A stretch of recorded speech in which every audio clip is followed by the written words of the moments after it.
Navsari Bardoli road પર લોકોએ દીપડાના ફોટા લેવા ભારે પડ્યા। સ્થાનિકોના દાવા પ્રમાણે અહીં રોડ પર એક દીપડો કોઈ વાહનની અડફેટે ઘાયલ થયેલો હતો। આથી ઘાયલ દીપડાને જોવા અને ફોટો પાડવા માટે લોકોના ટોળા એકઠા થયા। કોલાહલથી ગભરાઈને ઈજાગ્રસ્ત દીપડો જેમ તેમ કરીને રોડ પરથી ઊભો થઈને ભાગવા લાગ્યો અને નસીલપોર ગામના રહેણાંક વિસ્તારમાં ચડી આવ્યો, જેના કારણે અફરાતફરી મચી ગઈ। આ દરમિયાન દીપડાને આવતો જોઈને ગભરાયેલી એક યુવતી એક ઘરના દરવાજામાં અથડાતા તેના પગમાં ઈજા થઈ। આજરોજ આશરે 8:15 વાગ્યાની આજુબાજુ મારા ઘરના નજીક મેઇન રોડ ઉપર નવસારી બારડોલીના મેઇન રોડ ઉપર એક દીપડો રોડ ક્રોસ કરતી વખતે એક અજાણી કાર સાથે એક્સિડન્ટ થવા પામેલ હતું।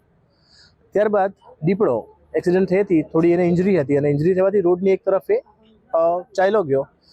થોડી વારમાં લોકટોળા ભેગા થયા અને લોકટોળા ભેગા થયા લોકોનું કુતૂહલ થયું। લોકો એની સામે જતા એણે એટેક કરવાની કોશિશ કરી અને તે દરમિયાન અમે અમારું પરિવાર અને અમારી સાથે એક ઓણસી ગામની છોકરી તે પણ સાથે હતી અને એટેક કરતી વખતે મારા ઘરનો દરવાજો મેઇન ગેટ ખુલ્લો હોય દીપડાએ સીધું મારા ઘર તરફ દોડ મૂકતા અને અમારી પર એટેક કરેલો અને તે દરમિયાન અમે અમારા ઘર તરફ અમારા ઘરમાં ઘૂસી ગયા। ત્યારે ઓણસી ગામની જીનલ નામની છોકરીને મારા ઘરનો દરવાજો લાગતા થોડી ઇન્જરી છે પગમાં અને સારવાર હેઠળ મુલ્લા હોસ્પિટલમાં છે।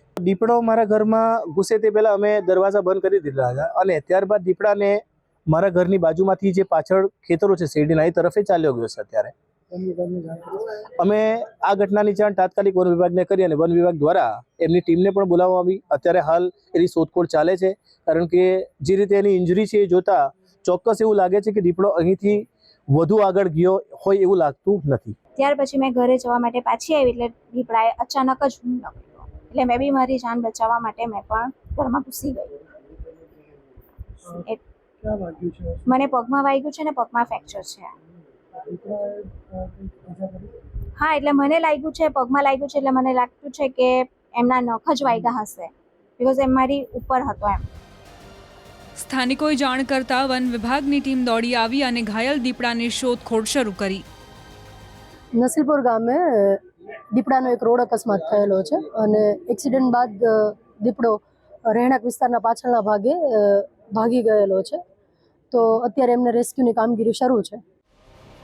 નવસારી બારડોલી રોડ પર લોકોએ દીપડાના ફોટા લેવા ભારે પડ્યા। સ્થાનિકોના દાવા પ્રમાણે અહીં રોડ પર એક દીપડો કોઈ વાહનની અડફેટે ઘાયલ થયેલો હતો। આથી ઘાયલ દીપડાને જોવા અને ફોટો પાડવા માટે લોકોના ટોળા એકઠા થયા। કોલાહલથી ગભરાઈને ઈજાગ્રસ્ત દીપડો જેમ તેમ કરીને રોડ પરથી ઊભો થઈને ભાગવા લાગ્યો અને નસીલપોર ગામના રહેણાંક વિસ્તારમાં ચડી આવ્યો, જેના કારણે અફરાતફરી મચી ગઈ। આ દરમિયાન દીપડાને આવતો જોઈને ગભરાયેલી એક યુવતી એક ઘરના દરવાજામાં અથડાતા તેના પગમાં ઈજા થઈ।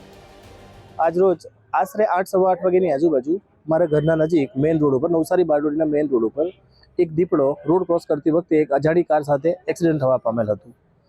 ત્યારબાદ દીપડો એક્સિડન્ટ થયાથી થોડી એને ઇન્જરી હતી અને ઇન્જરી થવાથી રોડની એક તરફે ચાલ્યો ગયો। થોડી વારમાં લોકટોળા ભેગા થયા અને લોકટોળા ભેગા થયા લોકોનું કુતૂહલ થયું। લોકો એની સામે જતા એણે એટેક કરવાની કોશિશ કરી અને તે દરમિયાન અમે અમારું પરિવાર અને અમારી સાથે એક ઓણસી ગામની છોકરી તે પણ સાથે હતી અને એટેક કરતી વખતે મારા ઘરનો દરવાજો મેઇન ગેટ ખુલ્લો હોય દીપડાએ સીધું મારા ઘર તરફ દોડ મૂકતા અને અમારી પર એટેક કરેલો અને તે દરમિયાન અમે અમારા ઘર તરફ અમારા ઘરમાં ઘૂસી ગયા।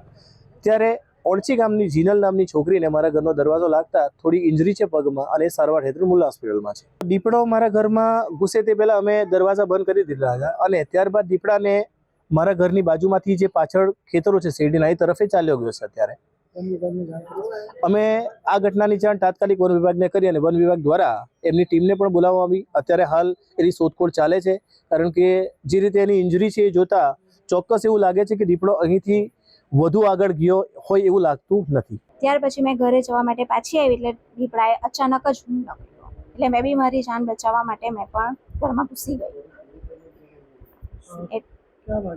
મને પગમાં વાગ્યું છે ને પગમાં ફ્રેક્ચર છે।